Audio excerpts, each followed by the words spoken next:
端午小长假在即，我陪景区领导喝酒，喝到胃出血，终于帮剧团抢到了个在景区演出的机会。可带团开拔当天，全剧团的人都拿着铁刀花枪，把我堵在了自家门口。团长，景区老板的报价是1天1万块，你凭什么只给我们6000？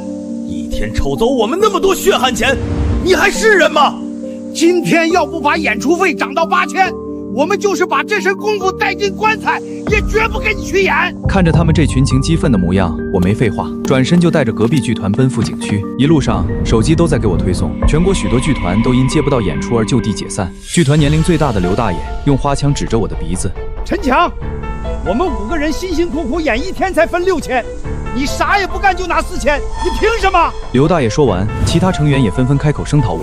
告诉你陈强，现在马上就是端午小长假，全国各地景区都在招剧团演出，怎么着1天都有8000块，你要不涨价，我们就单干。听了这话，我心里虽不舒服，可到底他们都是长辈，我只能耐着性子跟他们解释，他们跟着我去演出，食宿、出行，甚至包括保险这些，可都是我在出钱。另外，现在外面的确有剧团的演出费是8000一天，可那不仅要跑上千公里到外地，一天还起码要演10多个小时，食宿出行还全都要自理。但是我给他们找的景区离家近不说，一天只演5个小时，而且最关键的是，这场演出足足有半个月，其他地方可都是只演假期那3天。可我话刚说完，团里的唢呐师傅李老三就冷哼一声，一把揪住了我的衣领。你少他娘的跟我们扯淡！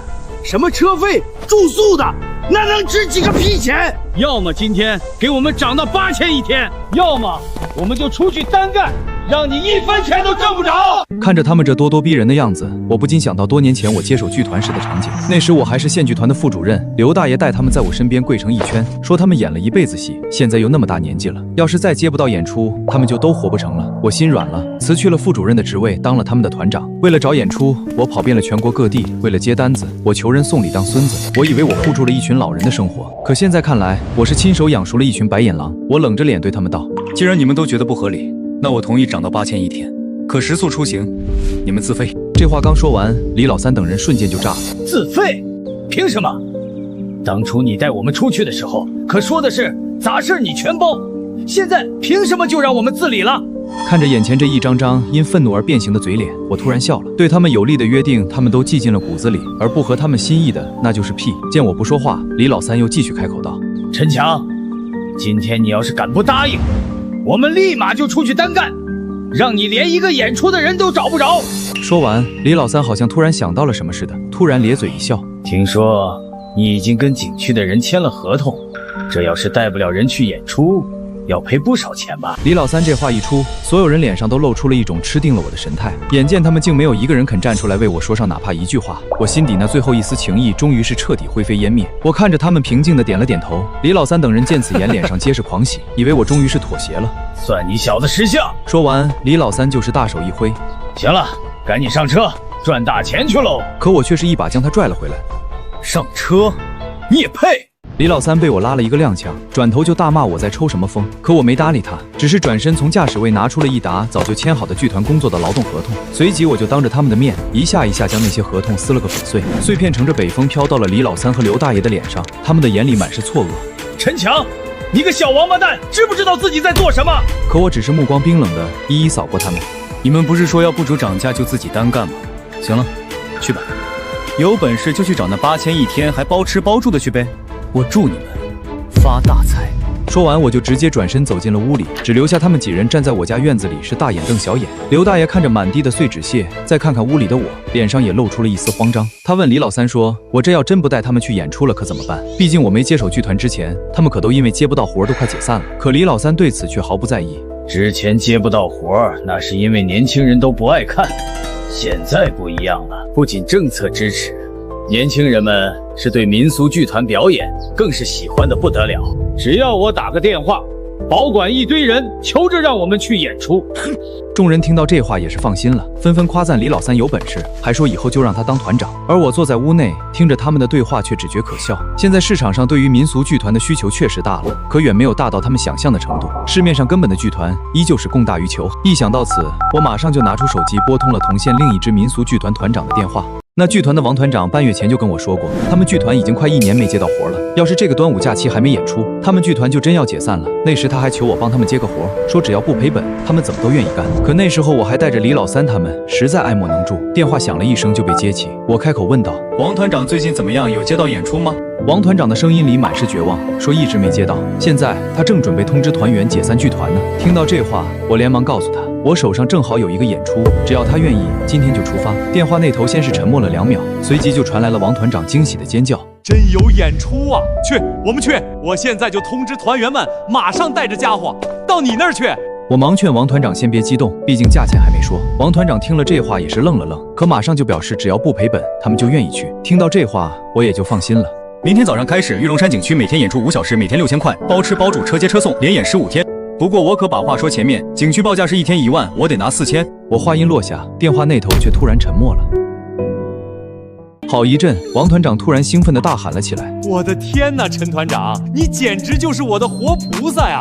你等着，我这就带人过去找你。3小时内我们准到。”挂断电话，我转头看向了门外，李老三那群人此刻还站在我家院子里。我知道，那是因为昨晚他们就已经把演出用的家伙事儿都搬到了我车上，现在他们搬回去肯定费劲。不过我也没有赶他们，毕竟我可还盼着他们能亲眼看到王团长带着他的团队跟我去演出呢。我要让他们知道，他们能值6000块，那纯粹是因为我。1个小时过去了，一开始李老三还挺得意，打着电话哼着小曲，时不时还瞪我一眼，一副胜利者的姿态。可随着一个又一个电话打出去，得到的结果要么是没有演出，要么是等问问看，甚至还有的电话问他们会不会拿大鼎、碎大石之类的杂技。李老三看了看他身边那平均年龄都快奔6的人，最终也只能无奈挂断电话。这期间我也接到了几个电话，都是问我手上有没有演出能介绍介绍，可我已经答应了王团长，自然通通都拒绝了。可李老三看到这一幕却来劲了，他凑到刘大爷身边，小声说：“看到没，他不接其他人去演出，就是等着我们回去求他呢。毕竟咱哥几个这功夫，哪是旁人比得上的。”刘大爷闻言也冷冷地看了我一眼：“没错，等会儿他肯定会过来求咱，到时候咱直接让他涨到9000，还必须车接车送，管吃管住。”其他人听了也纷纷点头，觉得刘大爷跟李老三说的有道理。之后2小时又有几通电话打了过来，可我全都表示没有。而与此同时的李老三也是打了无数通电话，却始终没找到一个演出。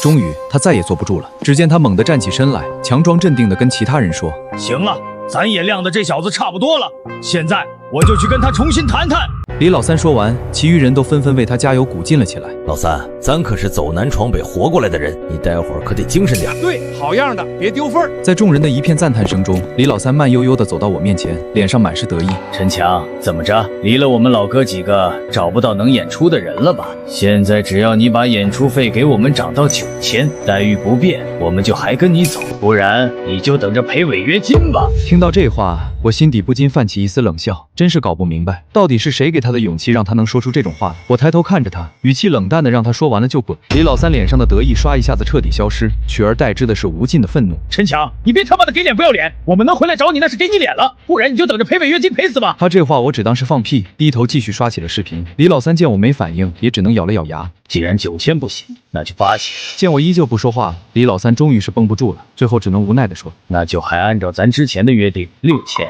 这已经是我们的底线了。”绝对不能再低了。可我连头都没抬，只是淡淡的说不行。李老三彻底怒了，他指着我的脑袋是破口大骂：“陈强，6000还不行？你想钱想疯了吧？别以为我不知道，你不把演出给其他剧团，不就是因为我们老哥几个本事大，别人代替不了吗？现在你要是再不答应，老子带人转身就走，大不了这钱我们不赚了。”可就在这李老三骂得正起劲之际，门外却突然传来了一阵热闹的声音：“陈团长，我们到了！”听到门外的声音，我缓缓抬起头，嘴角勾起一抹淡淡的笑意。推开门，王团长正带着他的剧团成员拎着家伙神匆匆走来，每个人脸上都满是激动。他一把握住我的手，力道大的几乎要攥疼我的胳膊，眼眶也泛着红，语气里满是感激与庆幸。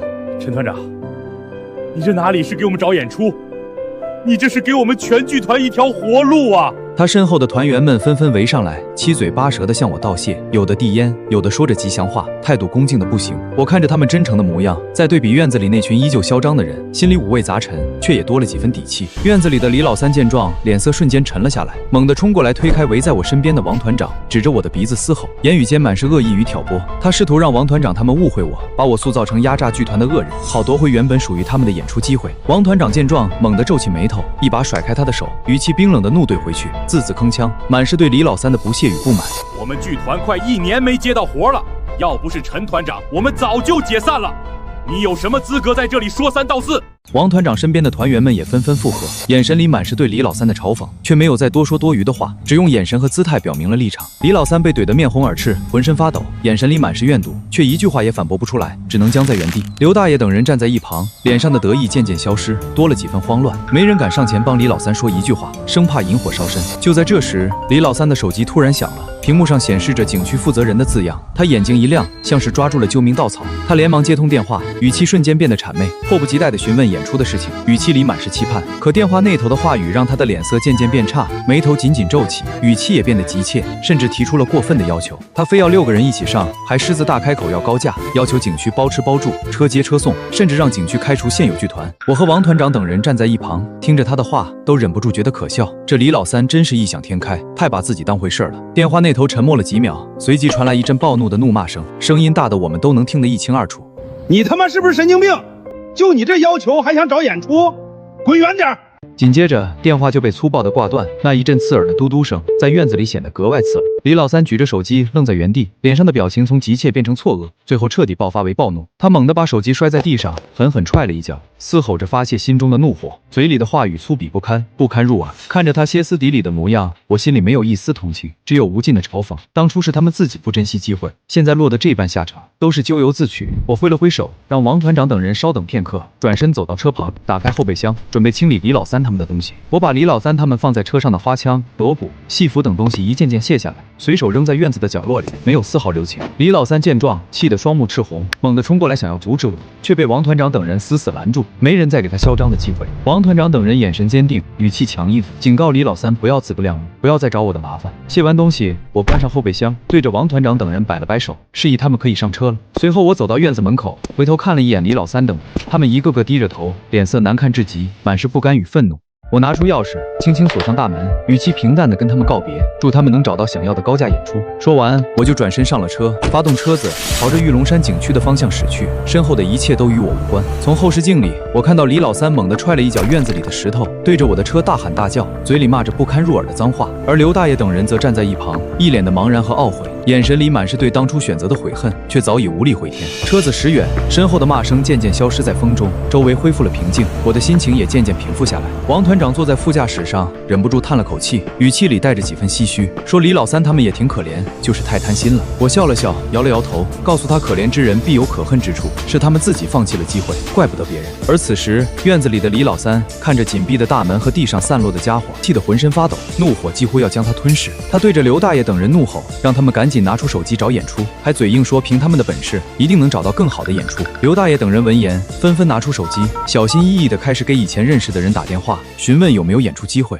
可一个个电话打出去，得到的结果都不尽如人意，要么没有演出，要么报价太低，根本不够他们几个人分。时间一点点过去，从上午等到下午，又从下午等到傍晚，太阳渐渐西斜，天色越来越暗。他们打了无数个电话，手指都快按麻了，却连一个合适的演出都没找到。每个人的脸上都写满了沮丧。人群中，一个年轻一点的团员忍不住抱怨起来，语气里满是懊悔，说当初不该听李老三的，不该错过陈团长给的好机会。其他团员也纷纷附和，一个个都在抱怨李老三瞎指挥，只会吹牛皮，害他们落到这般境地。李老三听到这些抱怨，脸色瞬间沉了下来，对着他们怒吼，呵斥他们不要慌张，让他们继续打电话，不要放弃。可抱怨的人越来越多，大家心里都充满了懊悔和不满，谁也没心思再打电话了，一个个垂头丧气地站在原地。刘大爷叹了口气，缓缓走到李老三身边，语气沉重地劝他，不如放下身段，去找我求个机会，或许还有转机。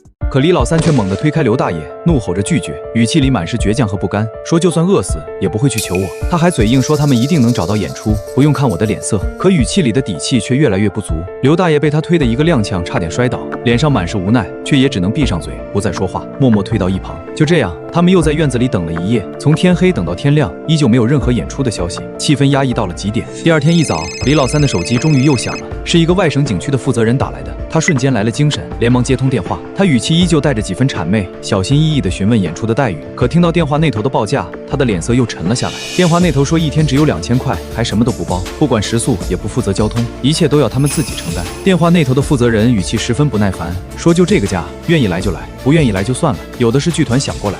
李老三咬了咬牙，看了看身边一脸期盼的众人。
说这里的条件太差，和他说的根本不一样。李老三脸色难看，却也只能硬着头皮劝大家凑合一下，说等赚了钱就换个更好的地方，给大家画着虚无的大饼。可更过分的还在后面，景区负责人找到他们，语气冰冷地提出了苛刻的要求，让他们心里凉了半截。负责人要求他们一天必须演出至少12个小时，从早上8点演到晚上8点，中间只能休息1个小时，要是达不到时间就不给钱。李老三瞬间就炸了，对着负责人怒吼，觉得太过分，12个小时的演出根本不是人能扛得住的。可负责人语气强硬，没有丝毫商量的余地，说要么按要求来，要么就滚蛋，有的是剧团愿意来接手。李老三咬了咬牙，心里满是愤怒和不甘。可他们已经跑了这么远的路，要是现在回去，不仅赚不到钱，还要赔上路费。权衡之下，他最终还是妥协了，只能硬着头皮答应下来，心里却充满了憋屈和无奈。到了饭点，他们肚子饿得咕咕叫，浑身无力，就想着去景区门口的小卖部买些吃的填填肚子。可到了小卖部，他们才发现这里的东西贵得离谱，简直是漫天要价，根本消费不起。一碗最普通的泡面居然要20块钱，一瓶矿泉水也要5块钱，比外面贵了好几倍。他们几个人身上的钱本来就不多，根本经不起这样的花费，每个人都面露难色，一筹莫展。无奈之下，他们只能2个人买1桶泡面，你一口我一口，凑合着吃完，连汤都舍不得浪费，勉强填饱肚子。吃完饭后，他们就匆匆登台演出，没有丝毫休息的时间，每个人的脸上都写满了疲惫。他们昨天连夜赶路，根本没有休息好，现在又饿又困，浑身都没有力气，演出自然差到了极点。台上的人动作迟缓，唱腔也走了调，眼神涣散，有的甚至差点摔倒，状态糟糕到了极致。台下的游客见状，纷纷喝起了倒彩，嘴里骂着什么玩意儿，赶紧下去，语气里满是不满和嘲讽。更有脾气暴躁的游客直接把手里的矿泉水瓶扔到了台上，正好砸在了一个团员的肩膀上，疼得他龇牙咧嘴。那个团员被砸得肩膀生疼，眼里满是委屈，却也只能强忍着不敢停下，继续敷衍的演出。景区负责人听到外面的动静，连忙跑了过来，看到台上的景象，脸色瞬间沉了下来，十分难看。他对着李老三等人严厉警告，说再演得这么差，就扣他们1半的钱，要是还不行，就直接让他们滚蛋，还要他们赔偿损失。李老三吓得连忙点头哈腰的道歉，语气谄媚，不停承诺会马上调整状态，让负责人别扣钱，别赶他们走。负责人冷哼一声，眼神里满是不屑，没有再多说一句话，转身就走，留下李老三等人在原地瑟瑟发抖。李老三转过身，对着团员们怒吼，语气里满是怒火和不满，让他们都精神点，不许再敷衍。他警告大家，要是再演不好，1分钱都拿不到，还要赔人家钱，到时候谁都别想好过。团员们心里满是委屈和愤怒，可也没有别的办法，只能强打起精神，硬撑着继续演出，不敢有丝毫懈怠。就这样，他们硬扛了1天，终于熬到了晚上8点。演出结束后，每个人都累得瘫倒在地上，连动一下的力气都没有了。他们浑身酸痛，口干舌燥，肚子饿得咕咕叫，连说话的力气都没有，只能趴在地上大口喘着气。可就在这时，一个团员突然哭了起来，语气里满是崩溃和绝望，说自己受不了了，要回家，再也不在这里遭罪了。他一边哭一边胡乱收拾自己的东西，不顾众人的阻拦，就要往景区外面走，态度十分坚决。其他团员见状也纷纷动摇了，有的人也跟着说要回家，不想再在这里浪费时间，受这份苦。李老三见状，心里慌了神，连忙挣扎着爬起来，拦住了那个要走的团员，语气缓和了许多，不再像之前那样怒吼。他开始给他们画饼，劝他们再坚持几天，说等赚了钱就换个好地方，到时候1天就能赚好几千，比跟着我强多了。他还装起了可怜，眼眶红红的，求大家再坚持一下，说等过了端午假期就找更好的演出，一定不会亏待大家。那个要走的团员看着李老三可怜的模样，又看了看身边一脸茫然无措的众人，心里满是挣扎。最终他还是停下了脚步，擦了擦眼泪，点了点头，答应再坚持几天，给李老三一个机会。但他也放话说，要是再这样下去，待遇没有改善，就算饿死也要回家，再也不妥协了。其他团员见状，也只能放下回家的念头，继续留下来，心里却满是不甘和无奈，只能走一步看一步。可没想到，当晚意外就发生了，打破了这短暂的平静，也让他们陷入了更深的困境。剧团里年龄最大的刘大爷，因为上了年纪，身体本就不好，再加上连日奔波和高强度演出，经受不住这样的折腾，他突然发起了高烧，体温烧到了39度多，浑身滚烫，意识都有些模糊，整个人昏昏沉沉的，十分虚弱。团员们慌了神，一个个手足无措，连忙去找李老三，想要让他赶紧送刘大爷去医院，耽误不得。可他们找到李老三的时候，他正坐在破旧的土房里，悠哉悠哉地数着今天赚的钱，脸上满是得意，丝毫没有担忧的样子。更让他们生气的是，李老三手里居然拿着整整1000块钱，而他们5个加一起也才分到了1000块钱。当时李老三告诉他们，说是另外1000被景区扣了，可现在看来，这分明就是被李老三这家伙私吞了。一个团员忍不住冲了过去，一把抢过李老三手里的钱，对着他怒吼起来，语气里满是愤怒和失望，再也忍不住压抑的情绪。李老三，你还是人吗？刘大爷都烧得快不行了，你居然还在这里藏钱！其他团员也纷纷围上来，指着李老三的鼻子指责他，让他赶紧拿出钱送刘大爷去医院，不然就跟他没完。一听到这话，李老三的脸色瞬间沉了下来，眼神里满是怒火，想要把钱抢回来，却被几个团员死死按住，动弹不得。他一边挣扎一边怒吼，说这是他赚的钱，他想怎么分就怎么分。刘大爷发烧跟他没关系，让团员们自己送刘大爷去医院。一个团员气得浑身发抖，对着他怒吼，指责是李老三非要来这个破地方，刘大爷才会变成这样，他必须负责。说着，几个团员再也忍不住，对着李老三拳打脚踢，把他打得鼻青脸肿，哀嚎不止，发泄着心中的怒火。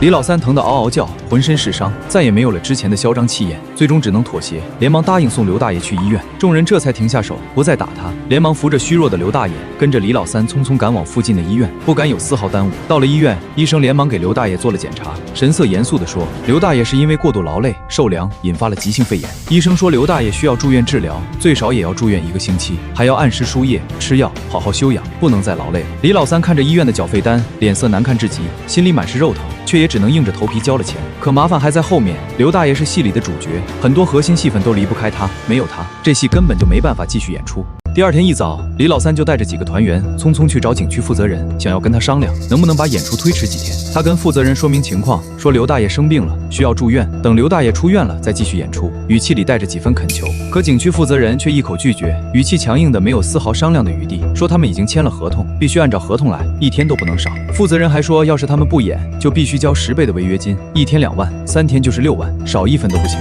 否则就走法律程序。李老三瞬间就火了，对着负责人怒吼，指责他不讲理，说刘大爷生病了，推迟几天怎么了？人心都是肉长的。他还说合同是死的，人是活的，希望负责人能通融一下，不要这么不近人情。可负责人却丝毫不为所动。通融？负责人冷笑一声，语气里满是不屑。当初签合同的时候，你们怎么不说通融？现在出了问题就想通融了？没门！负责人撂下狠话，让他们要么今天按时演出，要么就交10倍违约金6万。李老三被气得浑身发抖，猛地一拳就朝着负责人的背影打了过去。团员们见状也被怒火冲昏了头脑，纷纷跟着动手，双方扭打在了一起，场面十分混乱，吵吵闹闹的。景区的工作人员见状，吓得连忙拨打了报警电话，生怕出人命，一边打电话一边试图拉开扭打的双方。没过多久，警察就赶到了，迅速控制住了场面，把李老三等人和景区负责人都带回了派出所，调查事情的经过。经过调查，事情的来龙去脉都弄清楚了。李老三因为恶意伤人，被处以15天的行政拘留，还要赔偿景区负责人的医疗费用，而景区也因为违反用工条例，压榨演员，被罚款了一大笔钱，算是对他们的惩罚。团员们被放了出来，可他们却彻底慌了。刘大爷还在医院住院，需要人照顾，李老三被关了起来，演出也无法继续。更让他们绝望的是，他们还要赔偿景区的违约金，一时间陷入了绝境，不知道该怎么办才好。他们只能凑了一些钱，先给刘大爷交了住院费，请了一个护工照顾他，然后就陷入了两难的境地。没有人愿意再继续留下来，也没有人有能力承担违约金，最终他们只能各自散了，各奔东西。有的团员回了家，有的去了别的地方找活干。曾经热闹非凡、一起并肩作战的剧团，就这样彻底解散了，令人唏嘘。15天后，李老三出狱了。他走出派出所，一脸憔悴，浑身脏兮兮的，早已没有了当初的嚣张气焰。可他出来后才发现，剧团已经解散了，团员们也都各奔东西，没有人再愿意跟着他干了。他成了孤家寡人，而且因为他在景区打人的事情闹得沸沸扬扬，周边的剧团都知道了他的事情，没有人敢再请他演出，也没有任何剧团敢收留他，大家都怕他惹事，对他避之不及。他彻底被这个行业抛弃了。李老三找不到活干，没有任何收入来源，日子过得越来越落魄，每天只能靠捡垃圾为生，住的是破旧的桥洞。可他却没有反思自己的错误，没有意识到是自己的贪心和冲动毁了一切，反而把所有的责任都推到了我的头上。他觉得，要是我当初没有抢走他们的演出机会，要是我当初答应给他们涨工资，他们就不会落到这般地步。他甚至觉得是我毁了他的人生，毁了他的剧团，心里对我充满了怨恨，渐渐滋生了报复的念头。渐渐的，李老三的心里充满了怨恨，变得越来越偏激。他开始疯狂地报复我，每天都在我家附近徘徊。他嘴里骂着不堪入耳的脏话，侮辱我和我的家人，甚至还故意损坏我家的东西，砸我家的窗户，十分过分。我一开始并没有跟他计较，觉得他只是一时糊涂，被生活逼疯了，等他想通了就好了，不想跟一个落魄的人一般见识。可我没想到，他居然越来越过分，得寸进尺，甚至还动了杀心，想要置我于死地，彻底发泄他心中的怨恨。那天晚上，我正和王团长等人在我家庆祝演出圆满结束，我们赚了不少钱，大家都很开心，一边喝酒一边聊天，屋子里灯火通明，气氛十分热闹，每个人的脸上都洋溢着幸福的笑容，谈论着未来的规划，十分惬意。就在这时，只听见一声巨响，我家的大门被人猛地踹开了，声音刺耳，打破了屋子里的热闹气氛。李老三手里提着一把菜刀，眼神凶狠，浑身酒气，疯疯癫癫地冲了进来，头发凌乱，模样十分吓人。他嘴里嘶吼着，声音沙哑，充满了怨毒，像是一头失去理智的野兽，朝着我冲了过来。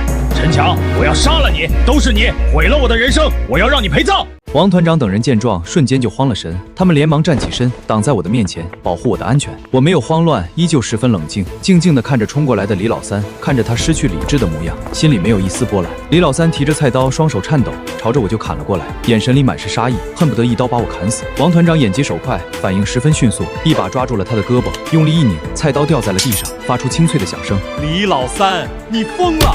你知不知道杀人是要偿命的？你醒醒吧！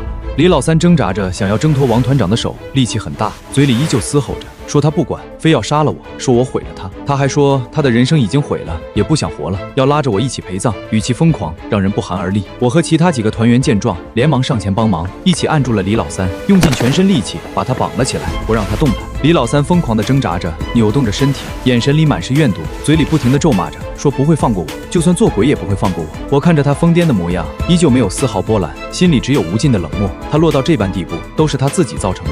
我拿出手机，平静地拨打了报警电话，告诉警察这里有人蓄意伤人，让他们赶紧过来处理。没过多久，警察就赶到了，看到被绑起来的李老三还有地上的菜刀，迅速了解了情况，把李老三带走了。经过警方调查，李老三因为蓄意伤人，加上之前的行政拘留记录，情节恶劣，被判处有期徒刑1年。看着李老三被警察带走的背影，他依旧在疯狂地咒骂着，我心里终于松了一口气。这场因为贪心引发的风波终于彻底结束了。王团长拍了拍我的肩膀，脸上露出了笑容，向我道贺，说以后我们就可以安安心心的演出了，再也没有后顾之忧了。我点了点头，笑了笑，告诉他以后我们好好干，用心演出，一定会越来越好的，不辜负大家的努力。那天晚上我们继续庆祝，驱散了刚才的惊吓，气氛又渐渐热闹起来，直到深夜才散去，每个人都喝得十分尽兴。我心里清楚，李老三的悲剧都是他自己造成的，贪心不足蛇吞象，这句话一点都没错。一个人如果太贪心，不懂得珍惜眼前的机会，一味的贪得无厌，最终只会落得身败名裂，一无所有的下场。之后的日子里，我们在玉龙山景区的演出十分成功，每天都能吸引大量的游客前来观看，人气越来越高。我们的表演十分精彩，唱腔地道，动作娴熟，得到了游客和景区负责人的一致好评，收获了无数掌声和赞誉。景区负责人看到我们的演出效果很好，人气越来越旺，主动跟我们续约，把演出时间延长到了1个月。不仅如此，他还主动给我们涨了工资，一天1万2，依旧包吃包住，车接车送，待遇比之前更好了。王团长等人都十分开心，对我更加恭敬，也更加努力的演出，每个人都充满了干劲，脸上洋溢着幸福的笑容。我们每天按时演出，虽然辛苦，但看到游客们满意的笑容，听到他们的掌声，就觉得一切都值得了。偶尔我也会想起李老三，想起他当初的嚣张和贪心，想起他最后的落魄和疯狂，心里不禁有些唏嘘。要是他当初能懂得珍惜，能听我的解释，不那么贪心，或许就不会落到这般地步，或许他的剧团还能好好的发展下去。可世上没有后悔药，人生没有重来的机会，每个人都要为自己的选择负责，李老三也不例外。后来我也听说了刘大爷的消息，他出院后身体一直不好，再也不能登台演出了，就回了老家安享晚年。他每天种种花，养养鸟，和邻里聊聊天，日子过得平淡而安稳，也算有了一个不错的归宿。其他几个团员，有的去了别的剧团，继续从事自己喜欢的戏曲行业，有的则干脆放弃了，找了一份普通的工作。他们过着平淡的日子，每天朝9晚5，虽然平凡，却也安稳，渐渐淡忘了曾经的剧团时光。他们偶尔也会联系我，语气里满是愧疚和歉意，向我道歉，说当初不该听李老三的，不该那么贪心，错过了好机会。他们还想要我再给他们一次机会，让他们重新加入我们的剧团，一起演出，一起发展。可我并没有答应，因为机会只有一次，错过了就再也没有了。我不能因为他们的道歉就否定了当初的选择。我告诉他们，人生没有后悔药，希望他们以后能吸取教训，懂得珍惜眼前的一切，不要再因为贪心而错过本该属于自己的幸福和机会。他们听了我的话，沉默了很久，最终也明白了我的意思，没有再强求，只是一个劲的道歉，然后挂断了电话。日子一天天过去，我们的剧团越来越红火，演出越来越多，名气也越来越大，成为了当地小有名气的民俗剧团。我们的表演不仅受到了游客的喜爱，还得到了相关部门的认可和支持，给我们提供了更多的发展机会。我也终于实现了自己的梦想，让更多的人了解和喜欢上了我们的民俗文化，让这份传统文化得以传承和发展。站在舞台上，看着台下密密麻麻的观众，听着他们热烈的掌声，我心里充满了自豪和成就感，一切的辛苦都烟消云散。我知道我们的路还很长，未来还有很多挑战，但我相信只要我们团结一心，珍惜机会，脚踏实地，就一定能越来越好。我们会一直坚守初心，用心演出，把民俗文化发扬光大，让更多的人感受到传统文化的魅力，不负时光，不负自己。未来我们会走向更远的地方，把这份传统文化的魅力传递下去。